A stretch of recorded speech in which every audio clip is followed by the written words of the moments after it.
কথা আজকে আপনাদেরকে বলি, যে কয়জনই আছেন, ঢাকা বিশ্ববিদ্যালয়ের আগের মতো নাই। ডিপার্টমেন্ট 90টা হয়েছে, কিন্তু ছেলে মেয়েদের কোনো অ্যাক্টিভিটিস নাই। আজকে আমি একটু সমালোচনা করছি, 24 বছর ধরে কোনো সংসদ নির্বাচন হয় না। আক্তার হোসেন ডিপার্টমেন্টের ভিপি ছিল প্রথম, এবং সেই ভিপি হয়েছে অনেক অ্যাক্টিভিটিস ডিপার্টমেন্ট ওয়াইজ হতে পেরেছে, যেহেতু ছাত্রদের রিপ্রেজেন্টেটিভ ছিল। এখন আর সেইটা নাই। আপনি কোনো কালচারাল অ্যাক্টিভিটিস নাই, কোনো ডিবেটিং অ্যাক্টিভিটিস নাই, কোনো আপনার হচ্ছে জ্ঞান অন্বেষণের কোনো গ্রুপ নাই। আমাদের সময় বিভিন্ন গ্রুপ ছিল, স্টাডি সার্কেল ছিল, সেগুলো কেন নাই? না থাকার একমাত্র কারণ হচ্ছে দেশে গণতন্ত্র নাই এবং বিশ্ববিদ্যালয়ে গণতন্ত্র নাই।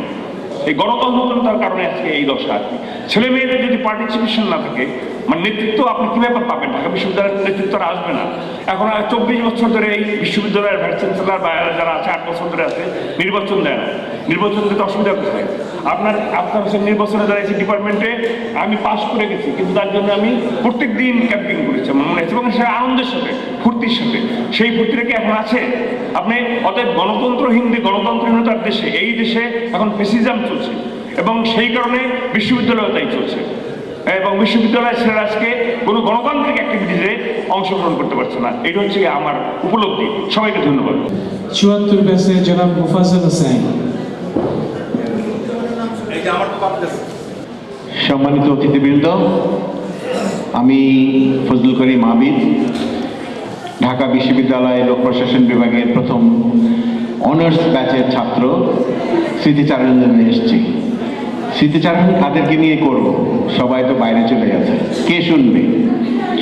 আমার মনে হয় ডুপা যে উদ্যোগ নিয়েছে রিউনিয়ন বছরে করলে চলবে না। রিউনিয়ন প্রত্যেক দিন করতে হবে। প্রত্যেক দিন না করলে আমরা স্মৃতিচারণ করতে পারবো না, আমাদের কোনো জিনিসই মনে থাকবে না। আমার একটা জিনিস মনে হয়, প্রথম আমার ঢাকা ইউনিভার্সিটি লোক প্রশাসন বিভাগে ভর্তিটা খুব আশ্চর্যজনক।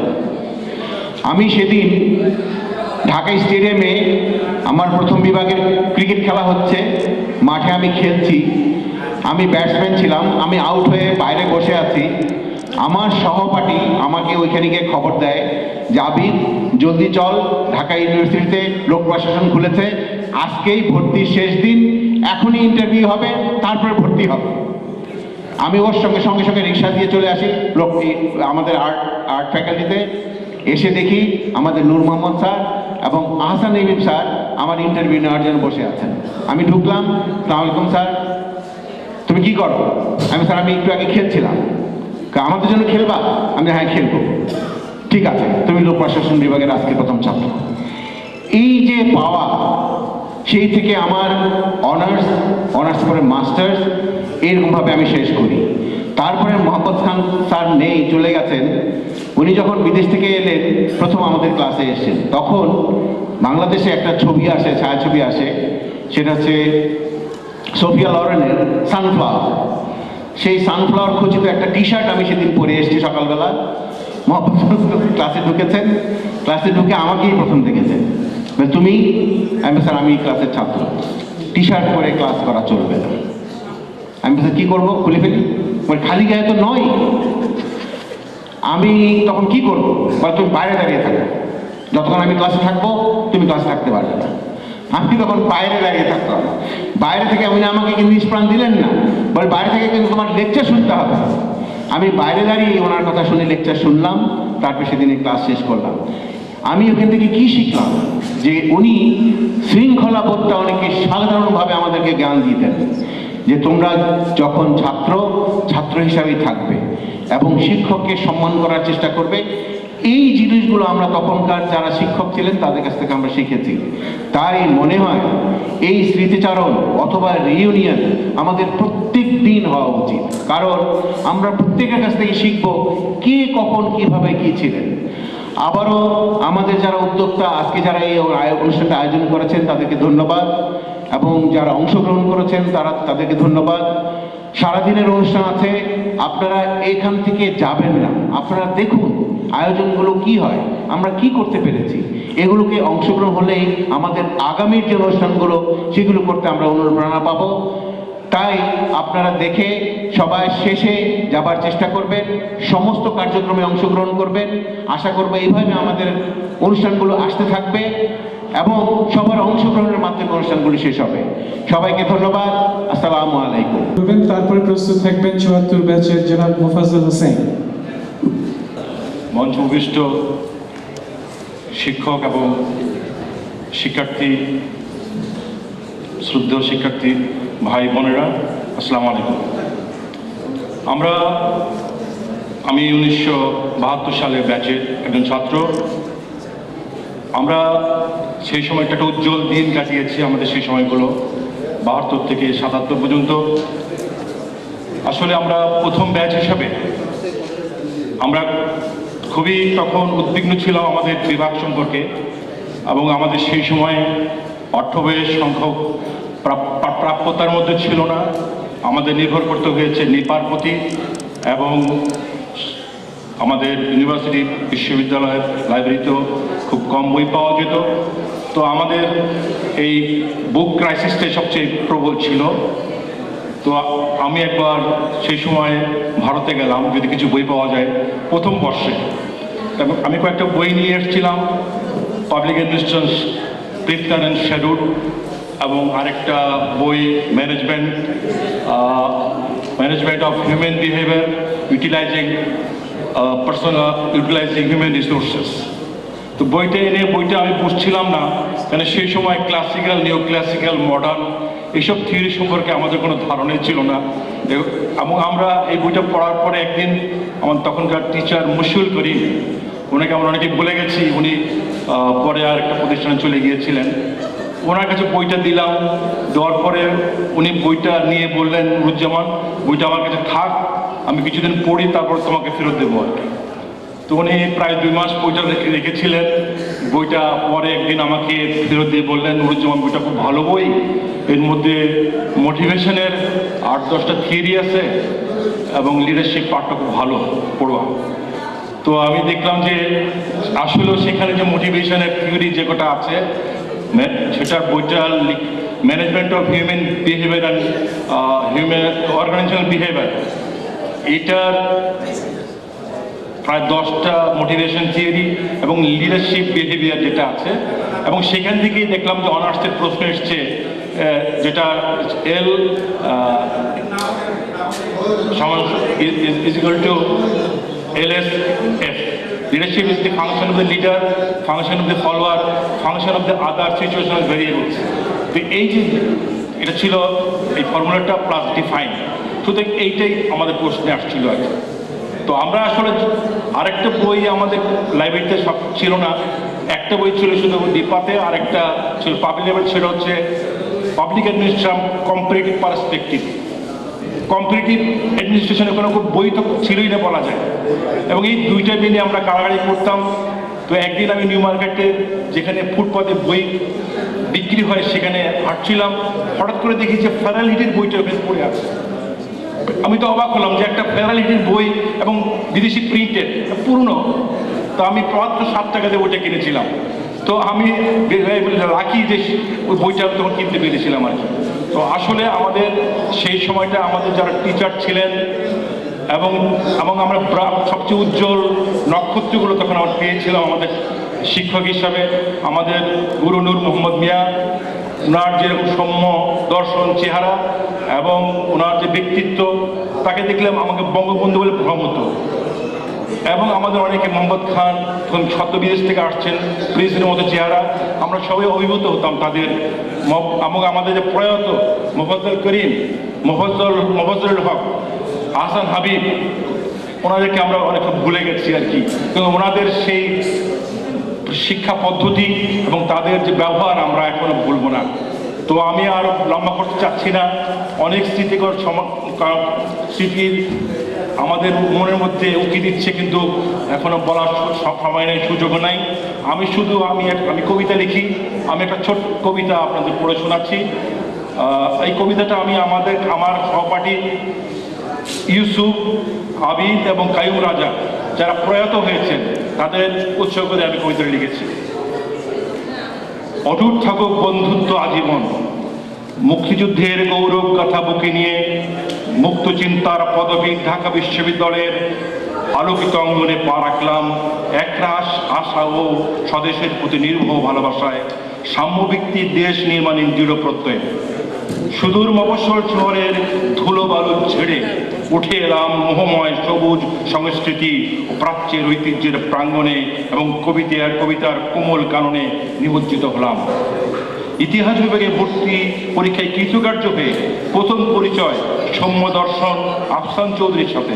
অবশ্য তার সহপাঠী না হয়ে ভর্তি হয়ে গেলাম লোক প্রশাসন বিভাগের সম্মান শ্রেণীর প্রথম ব্যাচের শিক্ষার্থী হয়ে। অতঃপর প্রথম দর্শনে মোহিত হলাম বিভাগীয় প্রধান অধ্যাপক নূর মোহাম্মদ মিয়া স্যারের আকর্ষণীয় ব্যক্তিত্ব ও পাণ্ডিত্যের পরম পরশে। মনে পড়ে হৃদয়ে চিরজাগরুক সেই সব বিভাগীয় শ্রদ্ধেয় শিক্ষকদের কথা, যারা আমাদের জীবনে দিয়েছেন অকৃত্রিম স্নেহ, সত্য ও আলোর সন্ধান। তাদের প্রতি মুহূর্তে প্রবাহমান আমাদের বিনম্র শ্রদ্ধা ও কৃতজ্ঞতা। অদ্যবধি আমরা একই প্রদীপের আলোর পাশে আছি। প্রিয় বন্ধু আবিদ, হেলেন সহ বেশ কজন সহপাঠীর আন্তরিক প্রচেষ্টায় গভীর ভালোবাসার অটুট বন্ধনে যুদ্ধবদ্ধ হয়ে আছি এক বৃন্তে ফোটা ফুলের মতন।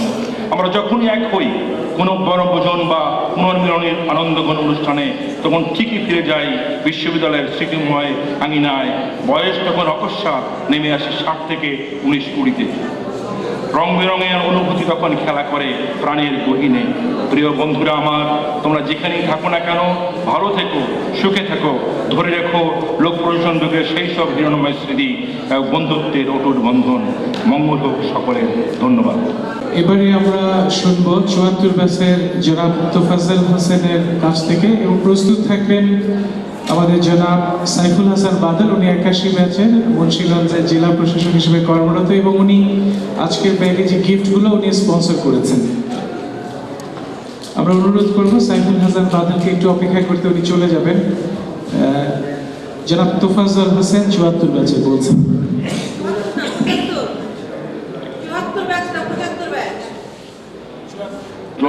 74-75।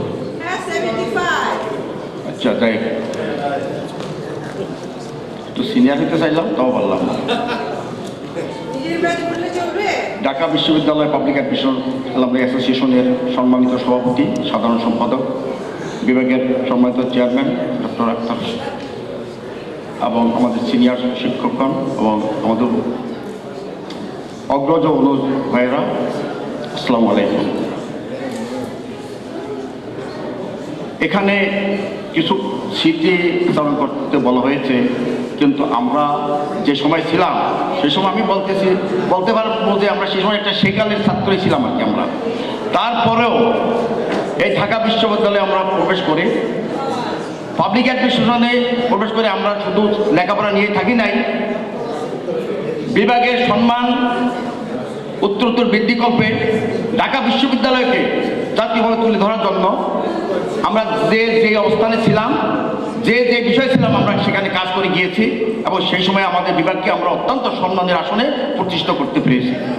আমি ঢাকা বিশ্ববিদ্যালয়ের আমার নিজের কথাই বলছি। আমি আজকের এই অ্যালামনাই অ্যাসোসিয়েশনের মাধ্যমে আমি বর্তমান ছাত্রছাত্রী ভাই বোন যারা আছেন, আমি তাদের উদ্দেশ্যে দু একটি কথা বলবো, এবং আমাদের মাননীয় চেয়ারম্যান, আমার বন্ধুবর চেয়ারম্যান এখানে আছেন, আমি তাকে বলবো যেন ছাত্রছাত্রীদেরকে আমাদের সেই সময়ে, আজ থেকে 35-36 বছর আগের সেই বিষয়গুলি যেন তাদেরকে আপনি একটু জানান, তারা যেন সেইভাবে উজ্জীবিত হয়ে বিভাগ তথা ঢাকা বিশ্ববিদ্যালয়কে যেন আরও সম্মানের আসনে আরও উজ্জীবিত করে তুলেন। আমি ঢাকা বিশ্ববিদ্যালয়ের ছাত্র ছিলাম, সেখানে ঢাকা বিশ্ববিদ্যালয়ে খেলাধুলা করেছি, দীর্ঘ 5 বছর চ্যাম্পিয়নশিপ অর্জন করেছি, আমার বিভাগকে অত্যন্ত সম্মানিত করেছি, জাতীয় খেলা অংশগ্রহণ করেছি, একাধিকবার স্বর্ণপদক, জাতীয় রেকর্ড সৃষ্টি করেছি, ঢাকা বিশ্ববিদ্যালয় মুখ উজ্জ্বল করেছি। ঢাকা বিশ্ববিদ্যালয়কে যেমনি আমরা দিয়েছি, ঢাকা বিশ্ববিদ্যালয় আমাদেরকে সেমনিভাবে ইউনিভার্সিটি ব্লু পেয়েছি, ইউনিভার্সিটি বিভিন্ন সম্বোধনা পেয়েছি, ঢাকা বিশ্ববিদ্যালয় সর্বোচ্চ বিরাট অনুষ্ঠানে আমরা সেইভাবে সম্মান পেয়েছি। কিন্তু আজকে ছেলেমেয়েরা লেখাপড়া ঠিকই করেন, কিন্তু আমি দেখছি বিশেষ ক্ষেত্রে আমার কিছুক্ষণ আগে আমাদের এক বক্তা বলে গেছেন, কিন্তু আজকে ছাত্রছাত্রীদের আমাদের সেই কালচারাল প্রোগ্রাম, সেই খেলাধুলা, সেই ছাত্র রাজনীতি বা যে সমস্ত ভালো কাজ আমরা খুব একটা অংশগ্রহণ করতে দেখি না। কিন্তু বিশেষ করে ঢাকা বিশ্ববিদ্যালয় তথা ঢাকা পাবলিক অ্যাডমিশন ডিপার্টমেন্ট তথা ঢাকা বিশ্ববিদ্যালয় ছাত্রছাত্রী এই দেশের সমস্ত নেতৃত্ব তারা হাতে নেবেন, তাই তারা প্রত্যেকটি ক্ষেত্রে এখান থেকে তারা বিচরণ না করেন, তাই তারা কী করে ভবিষ্যতে তারা এই দায়িত্ব পালন করবেন। আমরা যারা এখনো বিভিন্ন কার্যক্রমে জড়িত আছি, আমরা এখনো বিভিন্ন প্রতিষ্ঠানে আমাদের জায়গায় আমরা বলিষ্ঠ ভূমিকা পালন করে যাচ্ছি, আমরা নেতৃত্ব দিয়ে যাচ্ছি।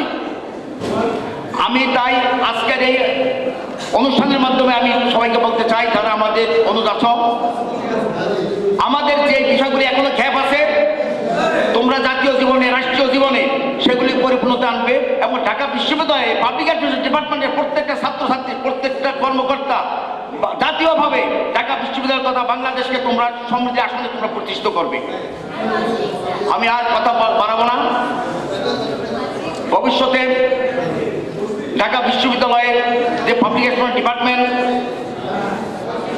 এখানকার ছাত্রছাত্রীরা যেখানে আছেন, কারণ সেইখানের প্রতিষ্ঠান বঙ্গবন্ধু সবাই যেন বুঝতে পারে যে এখানে ঢাকা বিশ্ববিদ্যালয় পাবলিক অ্যাডমিনিস্ট্রেশন ছাত্র আছে, ছাত্রছাত্রী আছে, এখানে ঢাকা বিশ্ববিদ্যালয়ের ছাত্র আছে, তারা অটোমেটিক জানান দেবে তাদের ক্রীড়াকর্মের মাধ্যমে, তাদের লিডারশিপের মাধ্যমে, তাদের ভবিষ্যৎ পরিকল্পনার মাধ্যমে। এটা আমি তাদের কাছে আশা করি। এখন বর্তমান ডিজিটাল যুগ, যে আমি মনে করি ঢাকা বিশ্ববিদ্যালয় পাবলিক ডিপার্টমেন্ট সেই ডিজিটাল ডিপার্টমেন্ট হবে এবং প্রত্যেকটা ছাত্রছাত্রী ডিজিটাল ছাত্রছাত্রী হবে এবং সেই ডিজিটাল বাংলাদেশ বিনির্মাণে তাদের কাছে গৌরব উজ্জ্বল ভূমিকা তারা পালন করবে। এই বলে আমি আমার এই সংক্ষেপ বক্তব্য শেষ করলাম। আসসালামু আলাইকুম। ধন্যবাদ। এবারে আমরা অনুরোধ জানাচ্ছি জনাব সাইফুল হাসান বাদল, 81 ব্যাচ। আজকের এই বিশেষ দিনে সম্মানিত সভাপতি, আমার শ্রদ্ধেয় শিক্ষক মণ্ডলী, আমার সাবেক বড় ভাই ও আপুরা এবং আমার মনে হয় 2 এবং 3টা ব্যাচ যারা আমার এখানে স্নেহধন্য ছোট আছে, আসলে আমি আজকে খুবই গর্বিত যে ঢাকা বিশ্ববিদ্যালয়ের পাবলিক অ্যাডমিনিস্ট্রেশনের ছাত্র আমি ছিলাম। আমার মনে আছে যখন আমি ছোট ছিলাম, আমি একজন শিক্ষক বাবার সন্তান। তা বাবা যখন আমার বলেছিল তুমি বড় হয়ে কী হতে চাও, আমি বলেছিলাম যে আমি বড় হয়ে সচিব হব। তা আল্লাহ তাআলা সেই স্বপ্ন আমার অনেকাংশে পূরণ করেছেন এই অর্থে যে 34তম BCS আলহামদুলিল্লাহ অ্যাডমিন ক্যাডারে সুপারিশপ্রাপ্ত হয়েছি। আর এটা করার ক্ষেত্রে ঢাকা বিশ্ববিদ্যালয়ের পাবলিক অ্যাডমিনিস্ট্রেশন যে ডিপার্টমেন্ট, আমার শ্রদ্ধেয় শিক্ষক মণ্ডলী, তাদের অনুপ্রেরণা অনেক বড় কাজে এসেছে। আমি যখন ডিপার্টমেন্টে ভর্তি হই, মেধাক্রম প্রথম দিকে থাকার কারণে আমি যে কোনো সাবজেক্ট পেতাম প্রথম সারির, কিন্তু আমি বিএসএ পাবলিক অ্যাডমিনিস্ট্রেশন নিয়েছি এই জন্য যে আমি তো সচিব হব, তাহলে পাবলিক অ্যাডমিনিস্ট্রেশন করবো। তো যাই হোক, কাজ তো মিলে গেছে।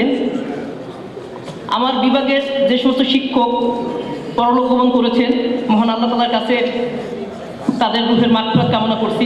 আল্লাহ তাআলা তাদেরকে জান্নাত নসিব করুক এবং আমার যে সমস্ত শিক্ষক বেঁচে আছেন, আল্লাহ তাআলা তাদের নেক হায়াত বাড়িয়ে দিন, আমাদের মাঝে তারা আরও অনেক দিন বেঁচে থাকুন। এবং যারা ছোট আছে তাদের জন্য আমার শুভাশিস। আর আরেকটি কথা আমি বলবো যে আমাদের সাবজেক্টের সাবেক ভাই ও আপুরা বিভিন্নজন বিভিন্ন জায়গায় সুপ্রতিষ্ঠিত আছেন। আমরা যখন দেখি পত্রিকায় চাকরির জন্য বিজ্ঞাপন দেয় প্রশাসনিক কর্মকর্তা, সেখানে অন্যান্য সাবজেক্টের নাম উল্লেখ থাকে, ম্যাথ থাকে, ইকোনমিক্স থাকে, কমার্স পেপারের সাবজেক্ট থাকে, দুর্ভাগ্যক্রমে সেখানে পাবলিক অ্যাডমিনিস্ট্রেশন থাকে না। পদের নাম প্রশাসনিক কর্মকর্তা, কিন্তু সেখানে পাবলিক অ্যাডমিনিস্ট্রেশন নেই। এই জন্য যারা আমরা বিভিন্ন জায়গায় সুপ্রতিষ্ঠিত আছি, আমরা যেন আমাদের এই জায়গা থেকে একটু লক্ষ্য রাখি, আর ভবিষ্যতে যারা এখান থেকে পাশ করে বের হয়ে যাবে তারা যেন কর্মজীবনে এই সুযোগটা কাজে লাগাতে পারে। আর বিশেষ করে আমি কয়েকজন শিক্ষকের কথা বলবো। আমি যখন ভর্তি হই, প্রথমে আমার সাথে সাক্ষাৎ হয় মোহাম্মদ স্যারের। স্যার আমাকে অনেক কি বলবো ভর্ৎসনা করেছিলেন সে বিশেষ কারণে, কিন্তু স্যারদের ভর্ৎসনাও যে জীবনে কাজে লাগে সেটা আমি আমার জীবনে দেখেছি। যদি নেওয়ার মতো মানসিকতা থাকে, স্যারদের প্রত্যেকটি কথাই আমার জীবনে এক একটা মাইলফলক হিসেবে কাজ করতে পারে। আমি শ্রদ্ধেয় আসাদুজ্জামান স্যারের কথা বলবো। স্যার আমাকে সরাসরি পড়াননি, আমাদের ক্লাস নিননি, তবে একদিন আমি অ্যাটেস্টেড করার জন্য স্যারের কাছে গিয়েছিলাম। স্যার আমাকে করে দেননি, ফিরিয়ে দিয়েছেন। কিন্তু এভাবে ফিরিয়ে দেওয়া আমি আকাঙ্ক্ষিত যেন আমাকে এভাবে আরও অনেকেই ফিরিয়ে দেয়। স্যার কত সুন্দর করে যে আমাকে তার ব্যস্ততার জন্য করে দেননি, আমি ফিরে আসছি। কিন্তু ফিরে আসাটা যে কত চমৎকার ছিল, আমার জীবনে অন্যতম একটা পাওয়া। আল্লাহ তাকে জান্নাত নসিব করুক।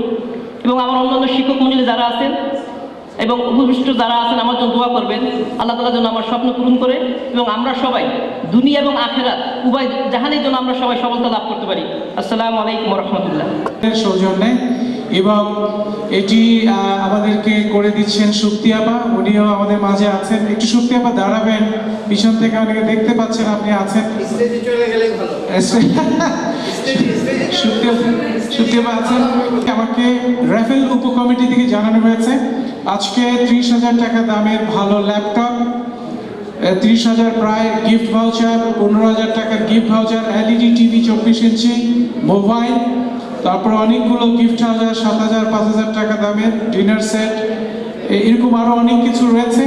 যারা রাফেল কুপন সংগ্রহ করতে চান তারা বাইরে এই মিলনায়তনের দক্ষিণ পাশে স্টল থেকে কুপন সংগ্রহ করে নেবেন।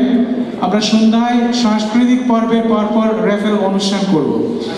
আমাদের যেই স্মৃতিচারণ পর্ব হলো, এটির পরবর্তী অংশ ঠিক 2 ঘন্টা পরে 2:30 শুরু হবে।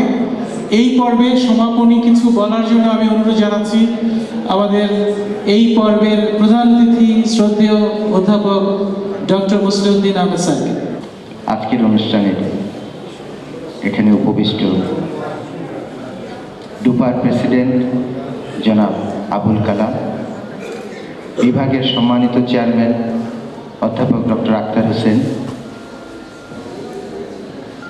ডুপার মহাসচিব জনাব ফজলুল হক আরিফ, আমার সম্মুখে উপবিষ্ট প্রাক্তন এবং বর্তমান অ্যালামনাই বৃন্দ, আসসালামু আলাইকুম। আসলেই আমরা ডুপা নিয়ে লোক প্রশাসন বিভাগ টিকে গেছি, এটাই হলো বড় কথা। কারণ দীর্ঘদিনের প্রত্যাশা ছিল কিভাবে লোক প্রশাসনের অ্যালামনাইদের একত্রিত করা যায়, একটি সাংগঠনিক ভিত্তি দেওয়া যায়। বহুদিন যাবৎ প্রচেষ্টা ছিল লোক প্রশাসন অ্যাসোসিয়েশন করার। আমরা অনেক চেষ্টা করেছি, অনেকবার বিফল হয়েছে। দেখা গিয়েছে একটি সংগঠন দাঁড়ানোর পরেই আরেকটি হয়ে যাচ্ছে। এবারও ঠিক যখন ডুপা তার জন্মলগ্ন 2013 সাল থেকে 2015 সালে পদার্পণ করলো, 2 বছরের ক্রান্তি লগ্নে আবারও কিন্তু একটা বিশৃঙ্খলা সৃষ্টি হয়েছিল। অত্যন্ত বলিষ্ঠ কার্যকরী পরিষদের পদক্ষেপের পরে আমরা ব্যবস্থা নিয়েছিলাম সাংগঠনিক কিছু পরিবর্তন আনা। সেই পরিবর্তনের ধারায় একটি কমিটি করে দেওয়া হয়, তাতে মঞ্জুরুল ইসলাম, ফজলুল হক আবেদ, ফজলুল করিম আবেদ, আখতার হোসেন চৌধুরী, রাফেজ আহমেদ, আরও অনেকে, রৌশন জাদিদ, সবাই মিলে আবারও আমরা একটি সাংগঠনিক ভিত্তিতে দাঁড় করাই। 2 বছরের বদলে এবার করা হয় 3 বছর মেয়াদী একটি কমিটি।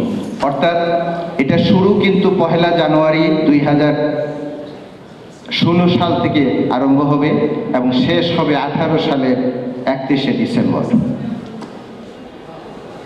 আশা করি এই কমিটি আমরা যে করতে পেরেছি, একটি সাবজেক্ট কমিটি করে দেওয়া হয়েছিল, তাতে আমাকে কনভেনার করে দেওয়া হয়। 2 জন সদস্য ছিলেন জনাব ফজলুল করিম আবেদ এবং মঞ্জুরুল ইসলাম। আমরা অনেক সীমাবদ্ধতার মধ্যে 600 জন অ্যালামনাইদের মধ্য থেকে বাছাই করে, অত্যন্ত শ্রমসাধ্য কাজ ছিল, তাও একটি কমিটি আমরা তৈরি করতে পেরেছি। এই কমিটির মাধ্যমে আগামী দিনে ডুপা তার অগ্রযাত্রা অব্যাহত রাখবে, এটাই প্রত্যাশা। লোক প্রশাসন বিভাগ সবসময় ডুপার পাশে আছে, থাকবে, আগামীতেও থাকবে। আজকে আপনারা সকালে সেই প্রতিশ্রুতি পেয়েছেন আমাদের সম্মানিত চেয়ারম্যান প্রফেসর ডক্টর আক্তার হোসেনের কাছ থেকেও, এবং আগামীতে যারা আসবেন, বিভাগের দায়িত্ব গ্রহণ করবেন, তারাও এগিয়ে নিয়ে যাবেন, অগ্রযাত্রা অব্যাহত রাখবেন, এটা প্রত্যাশা আমাদের সবার। ডুপা কার্যক্রমে আরও গতিধারা আসুক, এটাই কামনা থাকলো। আর আগামী দিনে লোক প্রশাসন অ্যালামনাই উত্তরোত্তর তার সমৃদ্ধি থেকে আরও সমৃদ্ধির পথে এগিয়ে যাবে।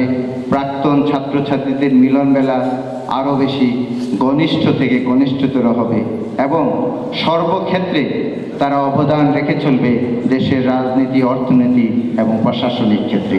এই প্রত্যাশা রেখে আপনাদের সবাইকে আমাকে কিছু বলার জন্য এবং এখানে ডাকার জন্য, আমন্ত্রণ জানানোর জন্য আমি কৃতজ্ঞতা জানাই।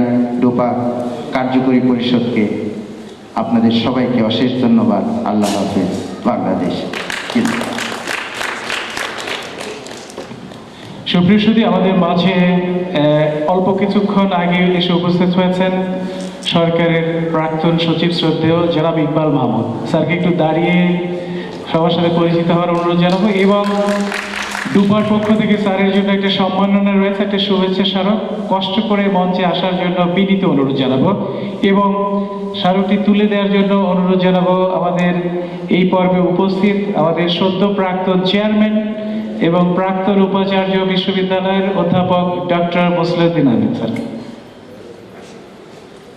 বিশেষ অতিথির সাথে থাকবেন আপনিও, হ্যাঁ, একসাথে তুলে দেন স্যারকে।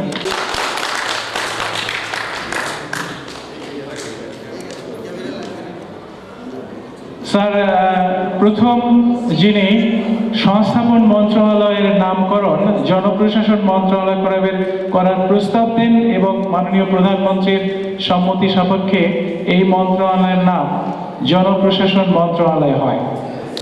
সম্মানিত সুধীবৃন্দ এবং মঞ্চে উপবিষ্ট কর্মকর্তাবৃন্দ, আমার যে একজন বন্ধু দেখছি, আমার সিনিয়র একজনকেও দেখছি সামনে, নওশাদ আহমেদ চৌধুরী, আসসালামু আলাইকুম।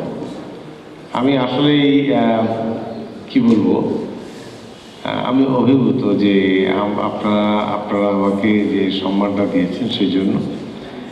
আর আসলে আমি ছিলাম তৃতীয় ব্যাচের ছাত্র এবং আমার তখন আমরা যখন যাই 81 ব্যাচে, আমাদের মাত্র 2 জন আমরা পাবলিক অ্যাডমিনিস্ট্রেশনে ছিলাম। কিন্তু মনে করলাম যে অনেকেই আসবে, কিন্তু আসে নাই। কিন্তু যখন চাকরির ক্ষেত্রে এসেছি, আস্তে আস্তে দেখি যে অনেক পাবলিক অ্যাডমিনিস্ট্রেশনের ছাত্রছাত্রী তারা জনপ্রশাসনে এসছেন, খুবই ভালো কাজ করেছেন, এই ডিপার্টমেন্টের সুনাম রেখেছেন আমি মনে করি। এবং এই ডিপার্টমেন্ট বর্তমান প্রশাসনে অনেকেই পাবলিক অ্যাডমিনিস্ট্রেশনের ছাত্র। তো এই এমন একটি সংগঠন করেছেন, আমি এই সংগঠনের সঙ্গে আপনারা আমাকে সম্পৃক্ত করেছেন, সেই জন্য আমি আপনাদের সবার কাছে কৃতজ্ঞতা জ্ঞাপন করছি এবং আশা করছি যে এই সংগঠনের কার্যক্রম আমরা এগিয়ে নিয়ে যাব এবং নতুন প্রজন্মের বা আমাদের লোক প্রশাসন বিভাগের নতুন প্রজন্ম যারা আসবে তাদের কাছে আমরা পুরনো যারা আছি, আমরা পুরনোর কাছ থেকে আমরা নতুন বার্তা পৌঁছাবো আর নতুনরা আমাদের কাছে নতুন বার্তা পৌঁছবে এবং পারস্পরিক আমাদের মধ্যে আদান প্রদান হবে, ঘনিষ্ঠতা হবে। আমি আশা করি এই সংগঠন অনাদিকাল পর্যন্ত থাকবে। আমি আবারও ধন্যবাদ জানাই, কৃতজ্ঞতা জানাই আমাকে সম্মান দেওয়ার জন্য এবং সম্মাননা প্রদান করার জন্য। এই তৃতীয় পর্ব স্মৃতিচারণ পর্বটি এখানে শেষ হচ্ছে। ঠিক 2 ঘন্টা পরে আবার স্মৃতিচারণে আমরা ফিরে আসব। এর মাঝখানের এই 2 ঘন্টা সময় ফেলোশিপ, নামাজ এবং লাঞ্চ এই কাজে ব্যয় করবেন এবং